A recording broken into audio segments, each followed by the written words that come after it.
కేటీఆర్ ఢిల్లీ టూర్పై ప్రభుత్వ విప్ ఆది శ్రీనివాస్ కీలక వ్యాఖ్యలు చేశారు. కేటీఆర్ను ఢిల్లీకి ఎవరు పిలిచారని ప్రశ్నించారు. అమృత్ టెండర్స్ వ్యవహారంలో ఫిర్యాదు చేయదగ్గ అంశం ఏముందని ప్రశ్నించారు. వేల కోట్ల రూపాయల కుంభకోణంలో తప్పుడు ఆరోపణలు చేస్తున్నారని ఆది శ్రీనివాస్ విమర్శించారు.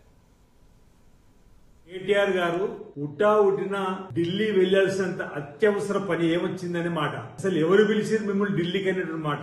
అమృత్ పైన ఫిర్యాదు చేయడానికి పోతుందని చెప్పినటువంటి ఏదైతే మీరు పనికి మాలిన మాటలు మాట్లాడుతున్నారో ఇప్పటికే 8,888 కోట్ల అవినీతి జరిగిందని మీరు అసలు ఈ 8888 ఈ 4 అంకె ఎక్కడి నుంచి వచ్చిందంటే ఇప్పటివరకు సమాజం మీ నుంచి రాలే. అసలు 3,500 కోట్లకే అమృత్ టెండర్లు జరిగితే ఈ 4 లెక్కించి వచ్చింది. 8,888 కోట్లు లెక్కించి వచ్చిందని చెప్పని అడిగితే సమాజం చెప్పకపోతే లీగల్ నోటీసులు కూడా ఇప్పించుకున్నటువంటి ఘనత నీది. ఇవాళ మళ్ళీ అమృత్ టెండర్లపై మీ మీద ఫిర్యాదు చేస్తామని ఈరోజు ఫార్ములా రేసులో అవినీతి అక్రమాలు విచ్చలవిడిగా మీరు ధనాన్ని వెచ్చించినటువంటి అంశంలో జరుగుతున్నటువంటి దానిపైన ఎక్కడ గవర్నర్ గారు ఎఫ్ఐఆర్ అనుమతిస్తారు అని భారతీయ జనతా పార్టీ కేంద్ర ప్రభుత్వం కాళ్ళు పట్టుకొని ఈరోజు అరెస్ట్ ను ఆపాలని చెప్పినటువంటి ప్రయత్నం చేసేటువంటి బాగులోనే ఎత్తం తప్ప నోటికి వచ్చినట్టు రాష్ట్ర ప్రభుత్వ అధినేత గౌరవ ముఖ్యమంత్రి రేవంత్ రెడ్డి గారిని తిట్టేటువంటి కార్యక్రమం తప్ప